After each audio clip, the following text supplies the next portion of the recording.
right front.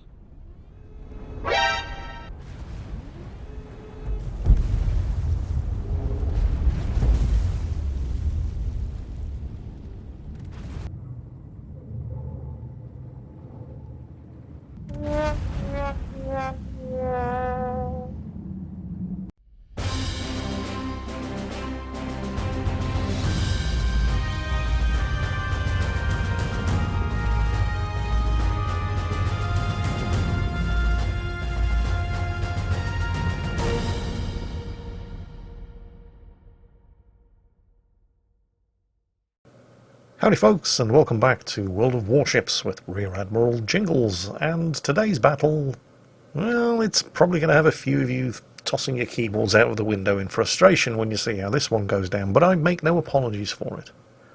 Shenanigans here in the British Tier 8 destroyer, HMS Lightning, spoiler alert, dies as a result, yes, he's not going to survive this one, dies as a result of two mistakes that he makes during the course of this battle. One of which is entirely understandable. You'll know it when you see it, because I'll be pointing it out. The other, definitely a bit of an oops moment. Despite those two mistakes, his performance in this battle is certainly not bad at all. Which is just as well, because we're going to be following him for most of the battle, and it's nice to have something interesting to watch. But it's more about what happens after he dies.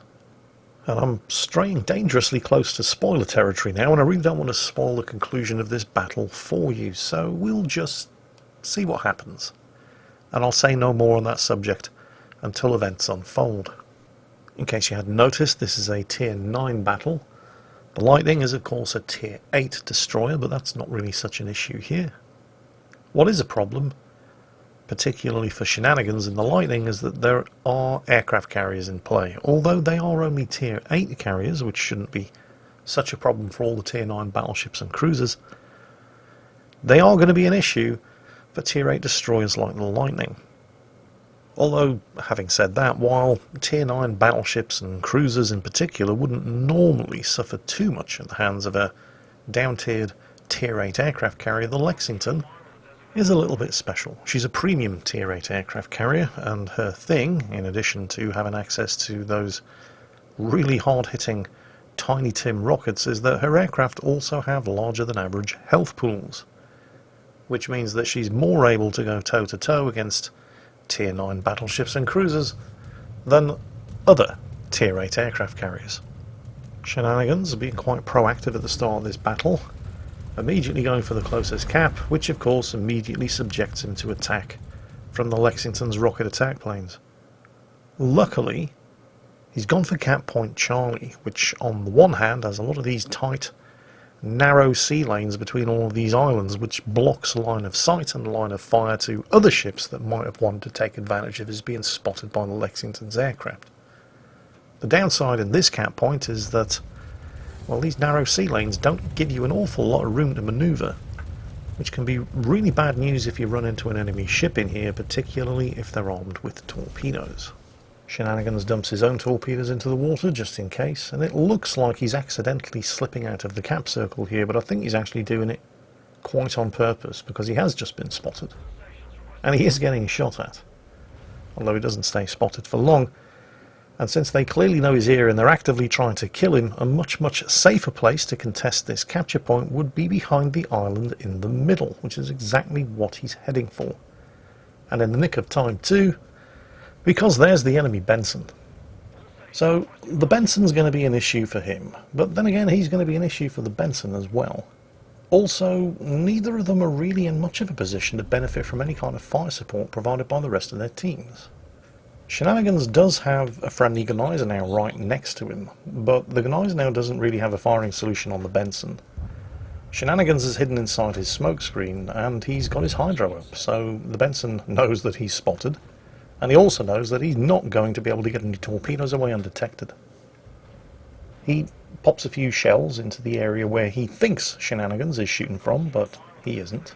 But while this little game of cat and mouse is going on, the enemy team is really starting to kick some arse. The enemy Frederick the Great over there has just obliterated that New Orleans, and the enemy Lexington has finished off the Kitakazi. Meanwhile, the Gneisenau who was right up here with Shenanigans, has decided it's a fantastic idea to give broadside to a Sovietsky Soyuz, a Frederick the Great, and an Alaska in order to get a torpedo into the Frederick the Great. With nothing better to shoot at right now, Shenanigans is unloading at the Frederick the Great, and he did manage to set a fire. The Frederick the Great has extinguished it, so if you can set another one, that would be pretty good. The guys now still continuing to trade with 3 enemy tier 9s, and if that's his idea of a good trade, I sincerely hope that his day job isn't working on Wall Street. At the moment, the Frederick the Great is concentrating his secondaries on the Genizer now, but while the Genizer now has just reached an entirely predictable end, the team have just lost yet another ship, and so Shenanigans very wisely decides to get out of line of fire of the German tier 9 battleship's secondaries before the same thing happens to him. The Benson is still inside the cap circle, it's still contested. You can see him over there, he's just been detected. He's actually in a very, very good position. It's going to be very difficult to get him out of that spot. Shenanigans is going to have a go with his torpedoes. But if the Benson just stays where he is, those torpedoes are not going to hit him. He's going to need some more encouragement to poke out and take a couple of torpedoes in the face. And that encouragement is going to be provided by the enemy Lexington's torpedo bombers, because Shenanigans isn't going to hang around in this cap circle, not with all of his teammates dead, so he motors forward, gets spotted by the aircraft. The Benson thinks, aha, it's worth taking a shot, comes out, takes 2 torpedoes to the face. It really wasn't worth taking a shot. The Benson does at least have the consolation prize of knowing that he's now free to cap unmolested, because, well, Shenanigans can't hang around here with the flank collapsing. Oh, and he's hard spotted. Who's that? Ah, the enemy Benham in cap circle. Bravo. Well, that guy definitely needs shooting. An incredibly dangerous destroyer, as you can tell by the wall of skill approaching Shenanigans' location. You really don't want to drive into one of those. The Benham, on very low health and getting shot at, has smoked up, but he was also turning around, which means you can expect another wall of skill coming from the other side of the Benham. And there they are. Now, this is where things get dangerous, because the Benham, as well as having a metric arse ton of torpedoes, also has an incredibly quick reload. And this is where Shenanigans makes his first real mistake. You can see that he's spotted, and he hasn't noticed it because he's still staring at that smoke screen, watching for fresh torpedoes, and it's only now that he realises the Benson is behind him. And he picks the worst possible moment to turn the ship around to try to finish the Benson off. Sails straight into one of the Benham's torpedoes, who didn't even have the good grace to hang around inside his smokescreen, waiting to be killed like a good destroyer. He's already buggered off. And just to add insult to injury for Shenanigans, turning at that last crucial second in order to get some extra guns pointed at the Benson was not only a complete waste of time because it caused him to run into one of the Benham's torpedoes, but at the exact moment he was thinking of shooting at the Benson, it got taken out by the friendly aircraft carrier's rocket attack planes, and his pursuit of the Benham didn't result in any benefits for himself, because it was the friendly Neptune who actually finished him off. So he's lost almost all of his health. 2 enemy destroyers are dead because of him, but that doesn't earn you any experience or credits in World of Warships. And while he didn't benefit directly from it, he did at least manage to capture Bravo uncontested. And now he's heading straight back the way he came, to Charlie, which hasn't actually been flipped yet by the enemy team. The Benson didn't actually finish capturing it. He got sunk before he could do it, and he got sunk because he came out chasing after Shenanigans here. I don't know, maybe he got upset that he fell for the old now you see me, now you don't gag, and ran into 2 of Shenanigans' torpedoes. But either way, the Benson didn't do it, but somebody is flipping that cap. And there were no shortage of enemy ships down here, that's why Shenanigans ran away in the first place, but those enemy ships were a Sovietsky Soyuz, a Frederick the Great, and an Alaska B. And they all appear, judging by their last reported positions on the map, to have given the cap circle a very wide berth, which is understandable. There are some very narrow and confined channels there, and if you think there's an enemy destroyer in there, you really don't want to be going down there in a battle cruiser or a battleship, but somebody just flipped Charlie, and it wasn't any of the 3 big boys. So who the hell was it? Shenanigans is arriving on extremely low health and too late to prevent the cap, but once he crosses those marker buoys he will be able to contest it if whoever flipped it is still in there. And it is contested, so there is still an enemy ship, and we still don't know who it is, inside this cap circle. Hopefully, whoever they are, they're on extremely low health. He's got his hydro running. Well, we know who it is, but they're not on extremely low health. And they're extremely close. It's a full health Miyoko. Remember, these British hydro consumables only have a 3.2 kilometer range. And now, of course, he's counter-detected, so he pops his smoke. He dumps every torpedo he has into the water, bends over, puts his head between his legs, kisses his arse goodbye, thinks of England, but the Miyoko didn't even have his guns pointing in this direction. Wow. I mean... However, betting on the odds here, Shenanigans is expecting that the Miyoko will have dumped his own torpedoes into the smokescreen, and unfortunately for him, this is where he makes his second and fatal mistake, because the Miyoko was completely oblivious, just herpaderping around the map. He had no idea, despite the fact that Shenanigans was detected, that he was even there. So he didn't really need to evacuate the smokescreen. Of course, he didn't know that. He erred on the side of caution, popped out of the smokescreen just when there were rocket attack planes overhead, and there is absolutely no way the Lexington wasn't going to capitalise on that and blow the shit out of him. So that, unfortunately, is the end of Shenanigans' adventures, but it's not the end of the battle. At least Shenanigans has the consolation of knowing that he did manage to secure one of the capture points for his team, and the rest of the team, led by the Sovietsky Soyuz and the Alaska of their own, have managed to capture another. So while they are still slightly behind on points, because they've lost more ships, they're gaining points faster than the enemy team. Unfortunately, holding on to those two caps alone might not be enough, because the enemy team have caught Shenanigans' team in a pretty nasty crossfire. And a lot of the ships on his team are on extremely low health.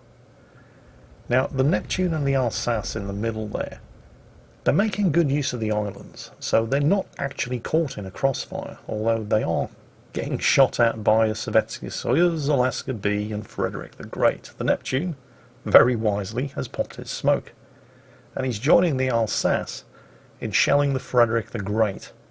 The Alsace, however, has a bit of a problem, because the friendly Lexington decided that of the three enemy ships there, he was going to attack the one with the strongest AA, the Alaska B, which means the Alsace is now the only one spotting these guys.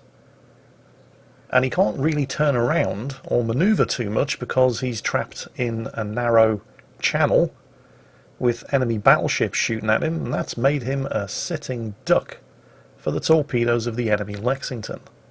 A Tier 8 carrier who launched a half-strength squadron straight into the massed AA of a Tier 9 battleship and a Tier 9 cruiser, and of course still managed to get all three torpedoes away.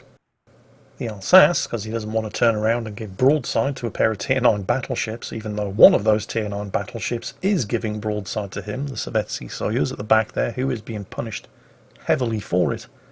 But the Alsace is reversing into the relative safety of the Neptune smokescreen, and this, of course, now that he's around the corner of the island in the middle of the map there, means that he no longer has direct visibility of any of those enemy ships, which means neither he nor the Neptune are able to capitalise on the stupidity of the Sovietsky Soyuz. But then again, what choice did the Alsace have? If he'd stayed where he was going to die. But backing up isn't exactly going to save him either, because the Lexington is back, this time with a squadron at only a third strength, flying into the teeth of a Tier 9 battleship and Tier 9 cruisers anti-aircraft fire, this time with the Alsace's fighter launched as well, and still, of course, manages to get all three torpedoes away. And now, surely, it's all over for the Alsace. He's trying to recover some health, but the Frederick the Great is going for it, and the Neptune smokescreen is dissipating, which means the Neptune, who's just received what looks like a bitch slapping of epic proportions from the Alaska B, all the way over on the other side of the map, also has to move. But this is where we see why it's dangerous to take a battleship, even if you are a tier 9 battleship, into narrow waters like this, because the Neptune's gotten his torpedoes away. The Neptune could still very easily have died here, and in fact probably would if he'd been fighting anything other than a Frederick the Great, because he was able to get his front turrets firing, but was only able to shave off half of the Neptune's remaining health. The Neptune has managed to land at least one torpedo, finishes off the Frederick the Great with the guns. But it's at this point where the Neptune goes from hero to zero in the space of seconds, suffering from what I can only describe as a sudden and cataclysmic rush of shit to the brain. Actually, what you're seeing here doesn't even remotely begin to do it justice. I mean, he is successfully managing to catch all 3 of those torpedoes, but let's just rewind to the exact moment before, so you can see exactly how simple it would have been for the Neptune to not play Pokemon with the Lexington's torpedoes. Torpedoes, port side. Helmsman, hard a port. You sure about that, sir? Don't argue with me, young man. I'm the one wearing the captain's hat around you. Oh, I see what you mean. Yes, that was remarkably silly, wasn't it?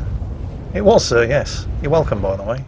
So that little comedy of errors has left us in what's essentially a mirror match, with exactly the same ships left on each team. Both teams have 3 ships surviving, both teams have a Lexington, both teams have an Alaska B, and both teams have a Savetsky Soyuz.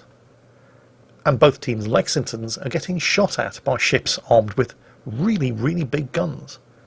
Because one of the other incredibly annoying things about the Lexington, if you're in a light cruiser or a destroyer, is that because the ship was based on a battlecruiser hull, which was converted to an aircraft carrier halfway through construction, the Lexington actually still has a lot of that battlecruiser armour. But that's a bit of a double-edged sword, because it means the Lexington actually has enough armour to arm the fuses of battleship caliber armour-piercing shells. So I can't really understand why the friendly Lexington, who was getting shot at by a Savetsky Soyuz and an Alaska B, has just gotten blown out of the water. Well, I know exactly why he got blown out of the water. The team had been yelling at him to move for the last 2 minutes, and he did move, but he moved towards the enemy battlecruiser and battleship. Then again, that's just as likely to have been the fault of his autopilot, so we'll give him the benefit of the doubt. But either way, he's dead. And the enemy Lexington, who is also getting shot at by a tier 9 battleship, doesn't appear to have suffered anything more than a couple of light scrapes to the paintwork. So now it's 2 against 3, and the enemy Lexington is sending his rocket attack planes against an Alaska, which according to its wiki entry has strong AA that can defend it against most aircraft, although not apparently tier 8 Lexington aircraft.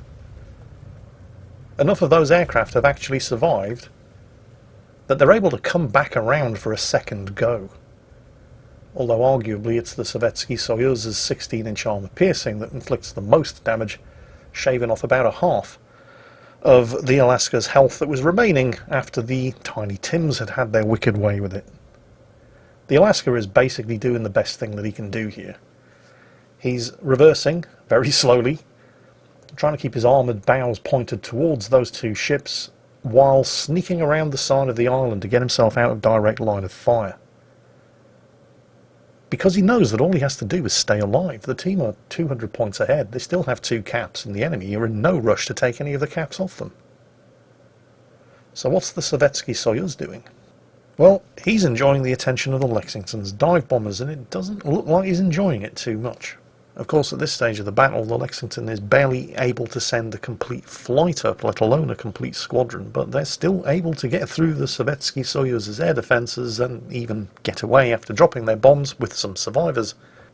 Of course, the thing about Russian battleships in general is that their long-range AA and flak isn't actually that good. Their mid-range AA is quite strong, but that really only punishes aircraft that have pretty much already committed to attacking you in the first place.